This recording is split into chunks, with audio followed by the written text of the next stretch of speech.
Hello everyone, welcome back to my channel study with Tuba. तो आज हम लोग करने जा रहे हैं अपने साइंस सब्जेक्ट के चैप्टर नंबर 8 की शुरुआत, जो कि है बॉडी मूवमेंट्स। बॉडी मूवमेंट्स मतलब कि हमारे जो बॉडी में, हमारे जो शरीर में जो भी मूवमेंट्स होती रहती हैं वो सब। कुछ मूवमेंट्स हम खुद करते हैं, कुछ मूवमेंट्स ऑटोमेटिक होती रहती हैं, ठीक है। So sit absolutely still, observe the movements taking place in your body. सबसे पहले आप एकदम स्टिल बैठ जाइए, बिना हिले डुले एकदम सुकून से शांति से बैठ जाइए। एंड देन आप नोटिस कीजिए कि आपकी बॉडी में क्या क्या मूवमेंट हो रही हैं। ओके, जब आप सुकून से बैठे होंगे, आप टाइम टू टाइम अपनी आइज़ ब्लिंक कर रहे होंगे, मतलब कि अपने पलके झपका रहे होंगे, ठीक है। आप ब्रीथ कर रहे होंगे, मतलब कि सांस ले रहे होंगे। तो इनमें आपकी बॉडी के अलग अलग पार्ट्स मूव कर रहे हैं ना। ऐसी बहुत सारी मूवमेंट्स होती हैं जो हमारी बॉडीज़ के अंदर होती हैं। There are so many movements that happen in our bodies. When you are writing in your notebook, which part of the body are moving. जब आप अपनी नोटबुक में लिख रहे होते हैं तो आपकी बॉडी का कौन सा पार्ट मूव होता है।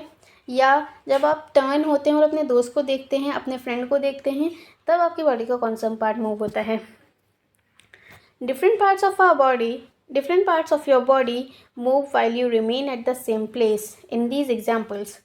ओके, सो हम जब अगर आप एक जगह भी बैठे हैं सुकून से, आप लिख रहे हैं, देन आपके फ्रेंड ने आपको आवाज़ दी, आपने मुड़ के उसकी तरफ देखा, आप सिर्फ वहीं बैठे हैं, बट आपके उसी पोजीशन में भी आपके बॉडी के काफ़ी सारे पार्ट्स मूव कर रहे हैं, ठीक है। लिखने में आपका हैंड मूव कर रहा है, टर्न होने में आपका नेक मूव कर रहा है। तो अगर आप एक जगह भी बैठे रहें तब भी उस टाइम पे भी हमारी बॉडी के अलग अलग पार्ट्स मूव करते हैं। You also move from one place to another.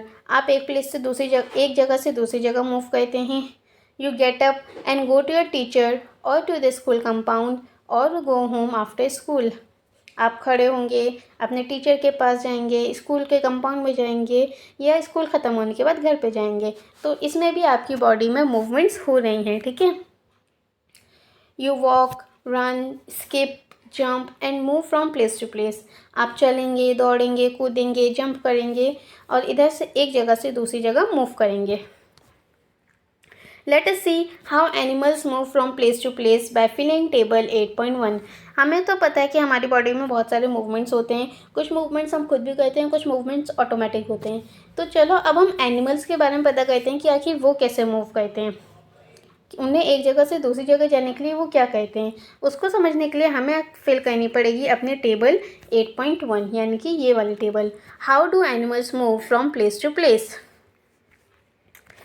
After discuss with our friends, teachers and parents. इस टेबल को फिल करने के लिए यू नीड हेल्प। आपको हेल्प चाहिए आपके फ्रेंड की, टीचर की एंड पेरेंट्स की। ओके, तो देखते हैं टेबल में है क्या। Table 8.1, how do animals move from place to place. Column A में दिया हुआ है आपका एनिमल नेम, कॉलम बी में दिया हुआ है body part use for moving from place to place. Animal का कौन सा बॉडी पार्ट यूज़ होता है उस टाइम जब वो एक जगह से दूसरी जगह मूव कर रहा होता है। एंड कॉलम सी में दिया हुआ है how does the animal move, आखिर वो एनिमल किस तरह मूव कर रहा है, ठीक है। तो फॉर एग्जाम्पल फर्स्ट एनिमल है आपका काऊ।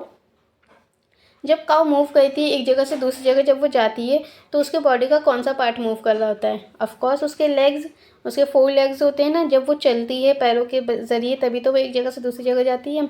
तो जब काऊ अपने पैरों का इस्तेमाल करके एक जगह से दूसरी जगह जा रही है, तो उस टाइम पे वो क्या कर रही है, वॉक कर रही है, रन कर रही है, क्या कर रही है वो। How does the cow moves, तो काऊ वॉक करके मूव हो रही है, ठीक है। इसी तरह सेकंड एग्जांपल दिया हुआ है आपको ह्यूमन।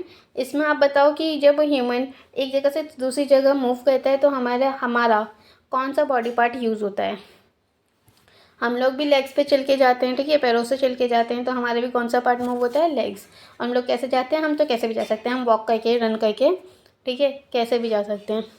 तो इसी तरीके से आपका नेक्स्ट एनिमल दिया हुआ है स्नेक। स्नेक जब मूव करता है तो उसका कौन सा बॉडी पार्ट मूव होता है। स्नेक की पूरी जो बॉडी है, होल बॉडी, वो यूज़ होती है उसको मूव करने के लिए। ओके, स्नेक किस तरह से मूव करता है। स्नेक स्लीदर करके मूव करता है। स्लीदर मतलब होता है लुढ़कना, मतलब कि वो थोड़ा सा लुढ़क लुढ़क के मूव करता है, ठीक है। इसी तरह नेक्स्ट एनिमल है आपका बर्ड। बर्ड का कौन सा बॉडी पार्ट यूज़ होता है जब वो मूव करती है। बर्ड्स अपने परों की हेल्प से उड़ती है, मतलब कि विंग्स, ठीक है। और बर्ड किस तरह से मूव करती है, बर्ड फ्लाई करके मूव करती है। ओके, इसी तरीके से आपको अपने ये तीनों कॉलम भी फिल कर लेने हैं। एक लास्ट एनिमल आप अपनी तरफ से चूज़ कर लीजिएगा एंड उसके बॉडी पार्ट का नाम और वो किस तरह से मूव करता है वो लिख लीजिएगा। ओके, सो इस तरीके से आपकी टेबल 8.1 कंप्लीट हो जाएगी। Next is walk, run, fly, jump, creep, crawl, slither and swim. These are only a few of the ways in which animal moves from one place to another. ये कुछ तरीके हैं जिसको एनिमल यूज़ करते हैं एक जगह से दूसरी जगह को मूव होने के लिए। ठीक है, फॉर एग्जाम्पल वॉक, कुछ एनिमल्स ऐसे हैं जो चल के जाते हैं, कुछ एनिमल दौड़ के जाते हैं, कुछ उड़ के जाते हैं एक जगह से दूसरी जगह, तो कुछ जंप करके जाते हैं। ठीक है, फुदक फुदक के जाते हैं ना, कुछ क्रीप करके जाते हैं, मतलब कि कुछ ऐसे रेंग के जाते हैं। क्रॉल मतलब कि कुछ घुटनों के बल चल के जाते हैं। ठीक है, ऐसे कुछ काफ़ी सारे एनिमल्स हैं जो अलग अलग वेज यूज़ करते हैं मूव होने के लिए, और ये उनके कुछ एग्जाम्पल्स हैं। ठीक है, why are these so many differences in the way that animals move from place to place. आखिर एनिमल्स के मूव करने में इतने सारे डिफरेंस क्यों हैं, उनको एक जगह से दूसरी जगह मूव होने तो उनमें इतने सारे तरीके क्यों हैं। Why is it that many animals walk while a snake slither or crawl and a fish swim? ऐसा क्यों है कि कुछ एनिमल्स चल के जाते हैं एक जगह से दूसरी जगह, जबकि स्नेक जो है वो स्लिदर या क्रॉल करके जाता है, मतलब कि रेंग के या लुढ़क लुढ़क के ऐसे जाता है। ऐसा क्यों है, जबकि फिश स्विम करके मूव होती है।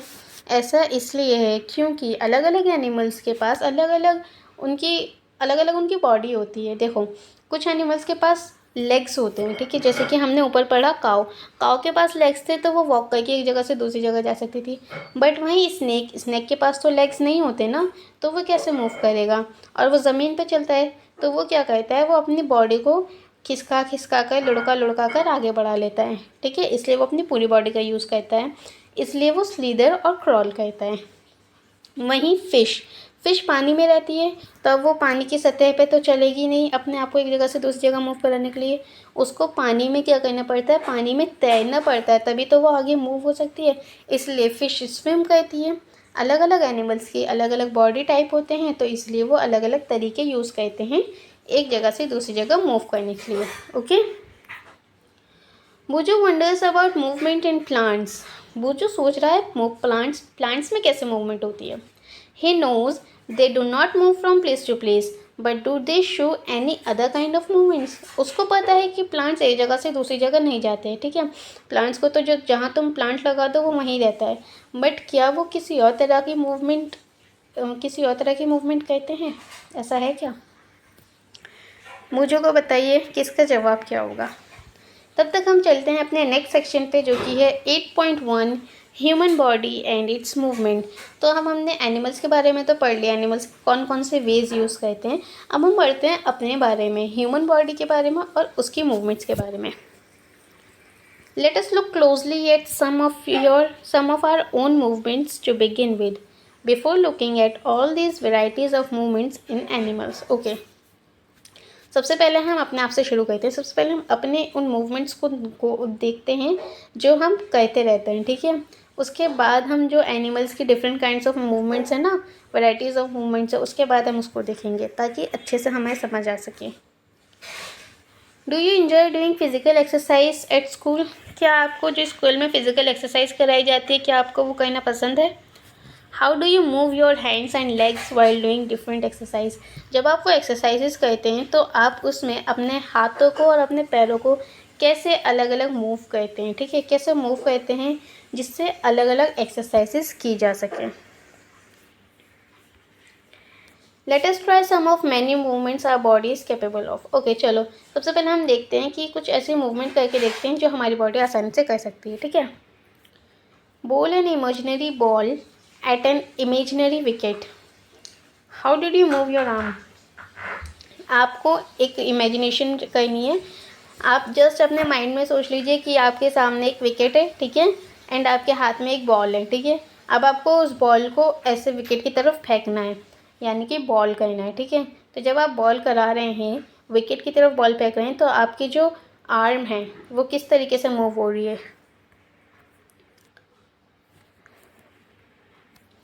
Did you rotate it at the shoulder in a circular movement? क्या जब आप बॉल करा रहे थे तो क्या आपने अपनी आर्म को अपने कंधों तक ऐसे सर्कुलर मूवमेंट में रोटेट किया था? ये है हमारी आर्म, ठीक है। जब हम बॉलिंग कराते हैं तो देखा होगा आपने, आर्म को हम पहले ऐसे इधर यहाँ पे ऐसे रोटेट कर लेते हैं ना, ठीक है, अपने शोल्डर पर रोटेट कर लेते हैं, फिर उसके बाद बॉल फेंकते हैं। तो क्या ऐसा कर रहे हैं आप? Did your shoulder also move? क्या आपके शोल्डर भी मूव हो रहे हैं? शोल्डर मतलब कंधे, क्या आपके कंधे भी मूव हो रहे हैं? Okay, lie down and rotate your leg at the hip.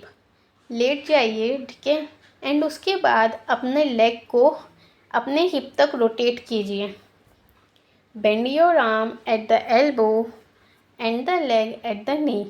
आप क्या करिए, जब हम बॉलिंग कराते हैं तो हम अपने आर्म को एल्बो से रोटेट कर लेते हैं, ठीक है, अपने एल्बो से, यानी एल्बो मतलब कि कोहनी, ये वाला पार्ट, यहाँ से हम अपनी आर्म मोड़ लेते हैं।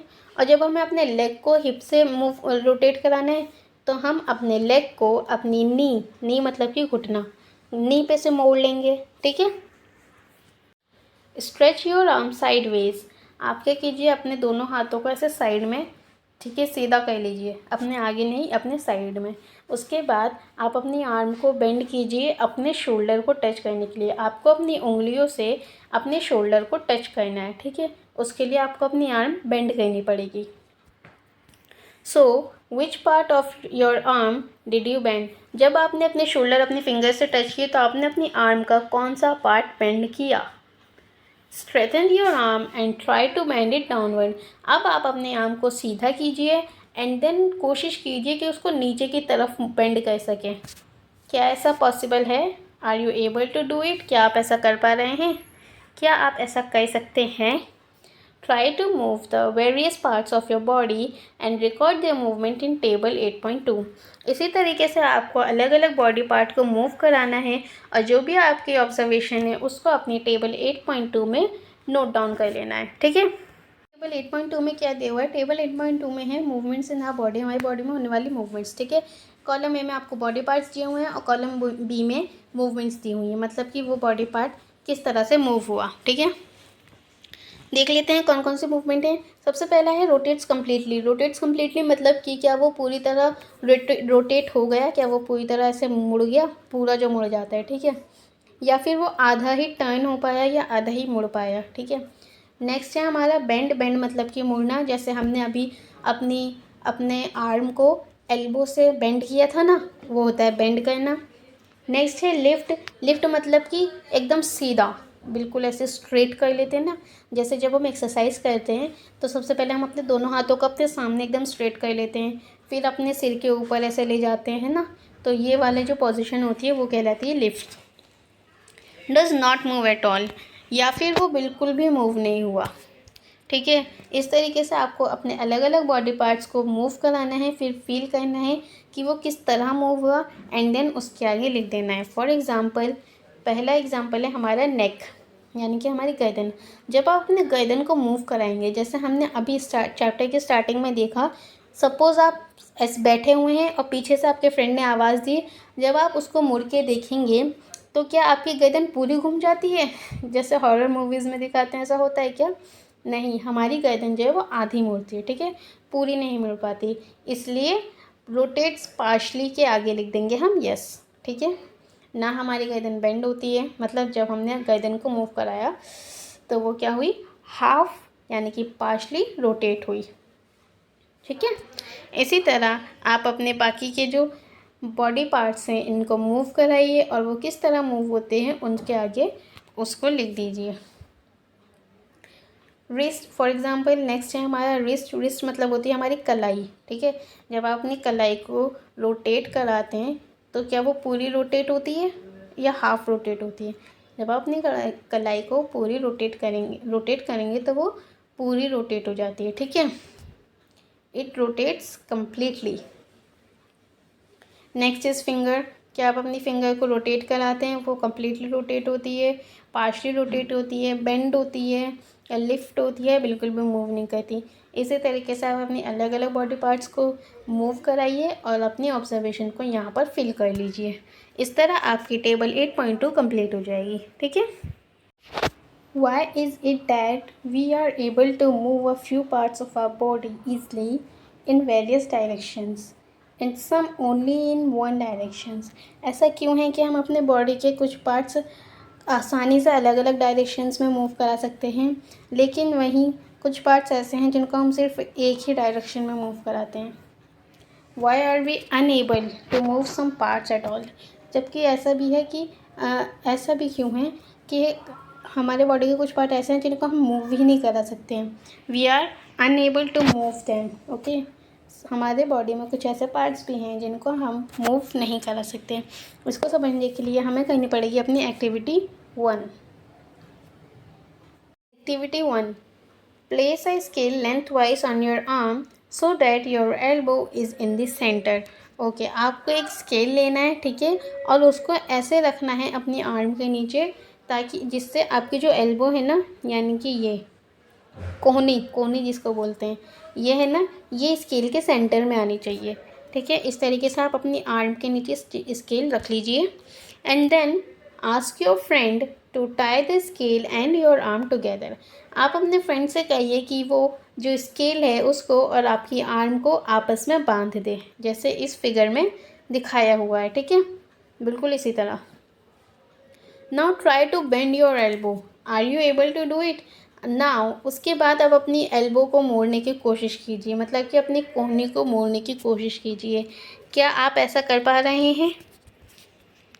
जब हमारी एल्बो के नीचे कुछ बंध जाएगा, और वो भी इतना कि हमारी एल्बो उसके सेंटर में, एंड में होती तो मुड़ जाता, पर हमारी एल्बो उसके सेंटर में ऑब्जेक्ट के, तो हमारी एल्बो तो मूव ही नहीं कर पाएगी ना.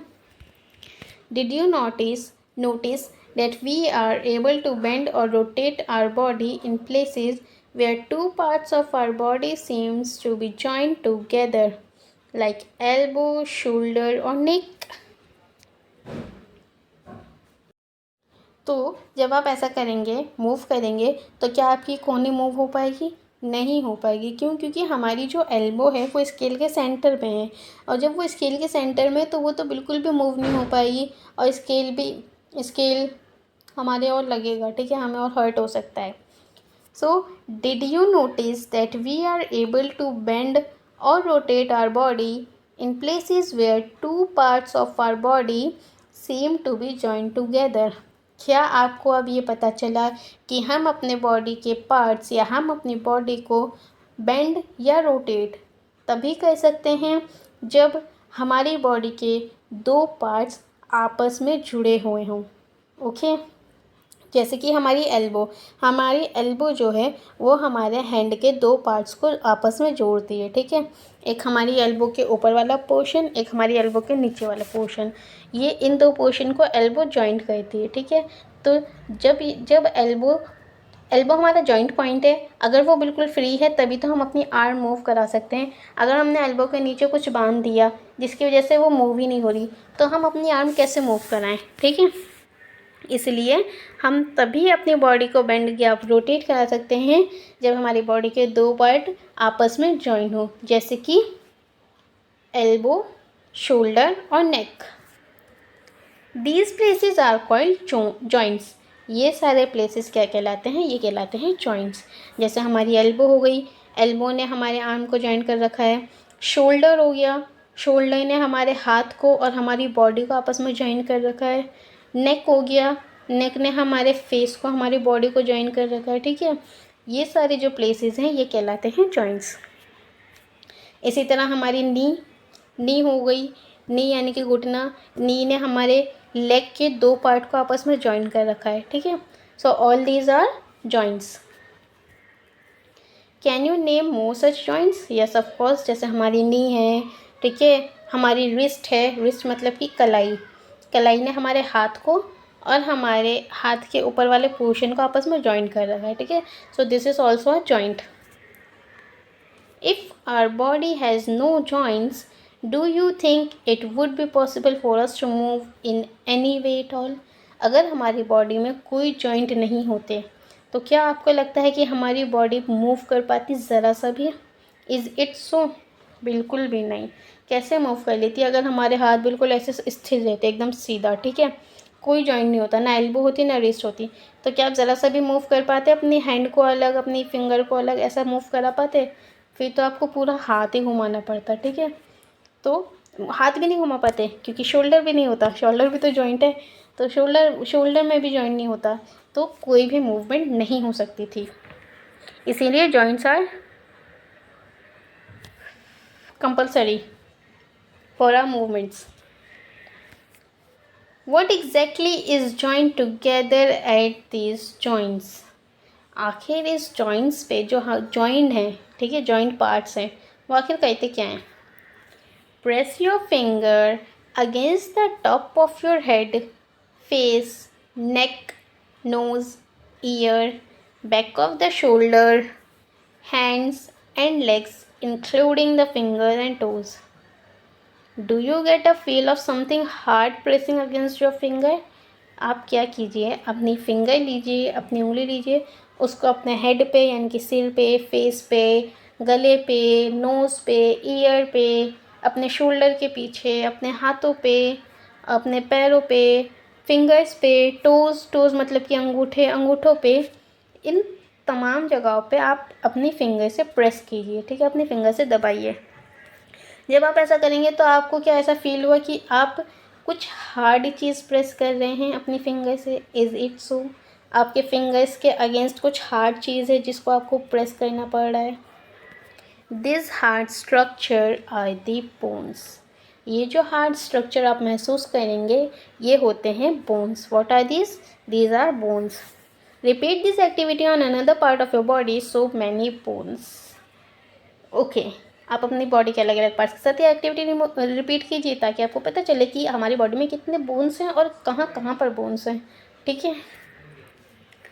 बोन्स मतलब कि हड्डियाँ, ठीक है। Bones can not be bend. जो बोन्स हैं, हड्डियाँ हैं, वो बेंड नहीं हो सकती। So how do we bend a elbow? अगर बोन्स बेंड नहीं हो सकती तो हमने अपनी एल्बो को कैसे बेंड किया? Is it not one long bone from the upper arm to our wrist? It is different bones joined together at the elbow. ठीक है, हमारी जो एल्बो है वो क्या है? वो एक जॉइंट है, ठीक है। वहाँ पर बॉडी के दो पार्ट क्या हो रहे हैं? जॉइंट हो रहे हैं। इट मीन्स जो हमारी एल्बो है वो एक सीधी लंबी सी बोन नहीं है। जैसे अभी बताया, अगर हमारे हाथ में पूरी एक सीधी लंबी सी हड्डी होती तो हमारे हाथ मूव ही नहीं हो पाते। हमारे एल्बो में जॉइंट है, यानी कि हमारे एल्बो में काफ़ी सारी हड्डियाँ मिलके बनी हुई हैं, जिसकी वजह से हम अपने हाथ को अलग से मूव करा सकते हैं, अपने कलाई को अलग से मूव करा सकते हैं, अपने एल्बो के ऊपर वाले पोर्शन को अलग से मूव करा सकते हैं, ठीक है। So joints are made up of different bones joint together, ठीक है। जॉइंट्स बनते हैं अलग अलग बोन्स के एक साथ जुड़ने से। Similarly there are many bones present in each part of the body. इसी तरीके से हमारी बॉडी में काफ़ी सारे बोन्स इसी तरह से मौजूद हैं। We can bend or move our body only at those point where bones meet. हम अपनी बॉडी को तभी मूव या बेंड करा सकते हैं उसी जगह से जहाँ पर वो सारे बोन्स जो हैं आपस में मिलते हों, ठीक है। इट मीन्स जहाँ पर जॉइंट्स हों। There are different types of joints in our body to help us carry out different movements and activities. Let us learn about some of them. ऐसे हमारे बॉडी में कई सारे जॉइंट्स हैं, ठीक है, जिसकी हेल्प से हम अपनी बॉडी को अलग अलग डायरेक्शन में बेंड, मूव, रोटेट करा सकते हैं, ठीक है। तो अलग अलग तरह के जॉइंट्स को समझने के लिए हम इसके बारे में और पढ़ते हैं। इसके लिए हमें अलग अलग एक्टिविटीज़ करनी पड़ेगी, ओके। तो इसके लिए हम आते हैं अपने नेक्स्ट सेक्शन पे, जो कि है ball and socket joints. Ball and socket joints क्या है, इसको समझने के लिए हमें करनी पड़ेंगी कुछ एक्टिविटीज़। सबसे पहले हम करते हैं अपनी एक्टिविटी टू में क्या है, आपको एक पेपर लेना है और उसको सिलेंड्रिकल शेप में रोल कर देना है, ठीक है। Roll a strip of a paper into a cylinder, make a small hole in an old rubber or plastic ball. उसके बाद आपको कोई पुरानी रबर लेनी है या प्लास्टिक बॉल ले लीजिए और उसमें एक छोटा सा होल कर दीजिए। And push the paper cylinder into a shown in figure 8.2। उसके बाद जो आपने सिलेंडर बनाया था उसको उस बॉल में ऐड कर दीजिए, ठीक है। Wait let me show you, इस तरीके से, ठीक है। ये हमारा पेपर सिलेंडर, ये हमारी बॉल। इस सिलेंडर को आपको क्या करना है, बॉल के जो होल, बॉल में जो होल किया था उसमें घुसा देना है। इस तरीके से आपको दोनों को जॉइन कर देना है, ठीक है। अगर आपकी जो होल है उसमें सिलेंडर ना घुस पाए तो आप क्या कीजिए, सिलेंडर को और बॉल को क्या कीजिए, स्टिक कर लीजिए, मतलब कि चिपका दीजिए। Put the ball in a small bowl. आपको क्या करना है, आपको जो बॉल आपने ज्वाइन की थी उसको एक स्मॉल बाउल में रखिए। ये देखा है हमारा, ये बाउल है, इसमें रखिए। Does the ball rotate freely inside the ball? Does the paper cylinder also rotate? जब आप इतना कर लें तो आप क्या कीजिए, आप अपनी बॉल को रोटेट करना शुरू कीजिए इस बाउल के अंदर। जब आप ऐसा करेंगे तो आप बताइए कि जो बॉल है वो आराम से फ्रीली मूव हो पा रही है बाउल में, और जो आपने पेपर सिलेंडर ऐड किया था क्या वो पेपर सिलेंडर भी रोटेट हो रहा है? Now imagine that the paper cylinder is your arm, ठीक है। इमेजिन कीजिए जो पेपर सिलेंडर आपने बनाया था वो आपकी आर्म है, ठीक है। And the ball as its end, और जो बॉल आपने ऐड किए वो आपकी आर्म का एंड है।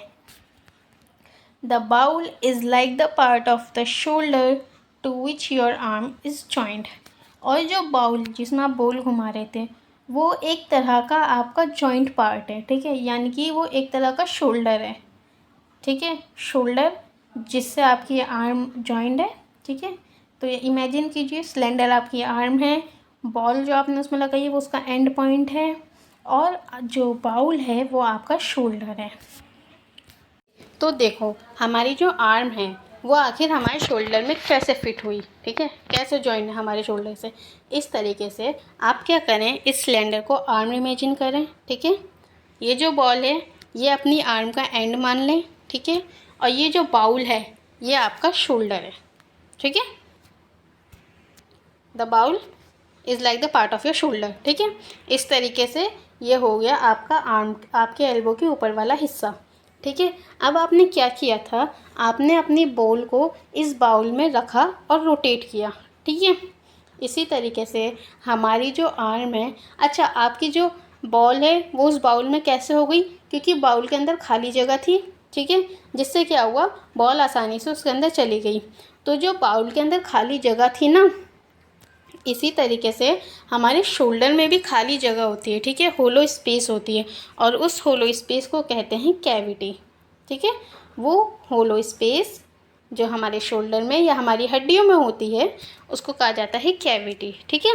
तो हमारे शोल्डर में होलो स्पेस थी, हमारी आर्म उसमें जाके जॉइंट हो गई, जिसकी वजह से हमारी जो आर्म है वो हमारे शोल्डर से जॉइंट हो गई, ठीक है। और इसी जॉइंट को कहा जाता है ball and socket joints. Okay, समझ में आया। पहला जॉइंट था हमारा बॉल एंड सॉकेट जॉइंट्स। एक बोन में थोड़ी सी होलो स्पेस होती है जिसकी वजह से जो दूसरी बोन है वो उससे जाके अटैच हो जाती है, ठीक है, उससे जाके मिल जाती है, और जो वो वाला हिस्सा होता है वो हिस्सा कहलाता है हमारा जॉइंट, ठीक है। That area is called joint. Such joints allows movements in all directions. इस तरह के जो जॉइंट होते हैं ना, इस तरह के जॉइंट हेल्प कराते हैं हमारी बॉडी को अलग अलग डायरेक्शन में मूव कराने के लिए, ठीक है। फॉर एग्जांपल आपका जो हाथ है आप उसको कहीं पे भी मूव करा सकते हैं, ठीक है, उल्टा घुमा सकते हैं, सीधा घुमा सकते हैं, सीधा कर सकते हैं, ऊपर कर सकते हैं, नीचे कर सकते हैं, ठीक है। ऐसा किस लिए, क्योंकि आपके जो आर्म है वो शोल्डर से अटैच है, ठीक है। इसीलिए ये जो जॉइंट्स होते हैं ये बहुत ज़रूरी होते हैं। Can you name another such joint you can think of? Recollecting the body movements we tried at the beginning of the section. अब आपको पता है जॉइंट्स क्या होते हैं, क्या आप और जॉइंट्स के नाम बता सकते हैं? आप अपनी बॉडी मूवमेंट्स की वही वाली एक्सरसाइज, वही वाली फैक्ट्स या वही वाली एक्टिविटी याद कीजिए जो हमने स्टार्टिंग में पढ़ी थी, ठीक है। अब बताइए सोच के उन सबको याद करके कि हमारी बॉडी में और कौन कौन से जॉइंट्स हैं। मैं ही हेल्प कर देती हूँ थोड़ी सी। सबसे पहला एल्बो एक जॉइंट है। शोल्डर हमने अभी पढ़ ही लिया जॉइंट है। नी इज़ ऑल्सो अ जॉइंट, ठीक है। इस तरीके से हमारी बॉडी में काफ़ी सारे जॉइंट्स हैं। ये देखो, ये है a ball and a socket joint. देखो ये दिया हुआ है हमारे लेग के स्ट्रक्चर, ठीक है, पैरों का स्ट्रक्चर। ये हमारी थाई बोन हो गई, थाई बोन मतलब कि जांग, जांग होती है ना, ये हमारी वो हो गई। और ये हमारी हिप बोन हो गई, ठीक है, हिप बोन हो गई। और यहाँ पर इस हिप बोन में यहाँ होलो स्पेस था, जिससे जो थाई बोन थी वो यहाँ पे जाके अटैच हो गई, और ये वाला हिस्सा कहलाएगा बॉल एंड सॉकेट जॉइंट, ठीक है। इसी तरीके से हम अपनी थाइस को मूव करा सकते हैं। सो नेक्स्ट पढ़ते हैं हम अपना अगला जॉइंट, जो कि है पाइवोटल जॉइंट। पाइवोटल जॉइंट क्या है? अभी है the joint where are neck joints the head is a pivotal joint. वो वाला जॉइंट जहाँ पर हमारी जो गर्दन है वो हमारे सिर से जुड़ी हुई है, ठीक है, उस जॉइंट को क्या कहते हैं? It is a pivotal joint. देखो आपको एग्जांपल के थ्रू समझाते हैं। यह है हमारा फिगर 8.4, ये हमारी गर्दन, ठीक है, ये हमारी गर्दन और ये हमारा सिर, ठीक है, स्केलेटन पे दिया हुआ है बट इतना तो पता है, ये खोपड़ी यानी कि हमारा सिर, और ये हमारी गर्दन। तो जहाँ पर ये गर्दन हमारे सिर से अटैच हुई हुई है, ये वाला जॉइंट कहलाता है, ये वाला हिस्सा, इसको कहते हैं हम पाइवोटल जॉइंट, ठीक है। It allows to bend our head forward and backward and turn the head to our right or left. ये जॉइंट हेल्प कराता है हमारे गर्दन को आगे पीछे मोड़ने में या फिर राइट और लेफ़्ट की तरफ टर्न करने में, ठीक है।